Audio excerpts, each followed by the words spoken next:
سعد المجرد صاحب الأرقام القياسية في الأغاني العالمية والعربية، من بيناتها انت باغية واحد. ساكت ديما. تزاد سعد المجرد في 1985 في المغرب.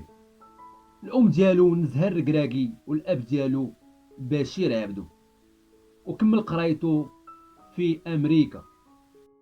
وتزاد الشهرة ديالو في 2015 بأغنية انت معلم، اللي دارت ضجة في العالم العربي وفي العالم بأسره، الوحيد اللي عنده مليار مشاهدة.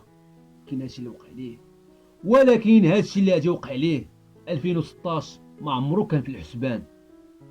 طريط في واحد الطريطة مع واحد الفتاة اسمها لورا في قضية اغتصاب وضرب، وهذا المشكل اللي وقع فيه هادي 5 سنين أثر ليه بزاف على الحياة ديالو، الشخصية ديالو والفن ديالو في الموسيقى. ولكن البارح تلقى دعوة من المحكمة الباريزية، كان مع صحبة مراتو اسمها غيتا باش يفتوا هذا المشكل، وحكمت عليه المحكمة القضائية في باريس بالضرب والاغتصاب لورا، و6 سنين حكما نافذا.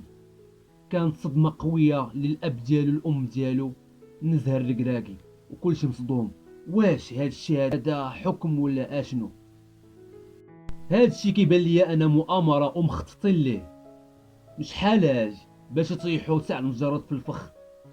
كلشي يقول ليا اشنو بان لكم في هادشي اللي واقع ليه دابا حاليا، وعلاش داروا مع هاد القضية هادي بحال هكا 6 سنين. المهم خليو لايك، ابوني، ودخلوا التعليق وديروا لي شي تعليق يكون زوين، والسلام عليكم ورحمة الله.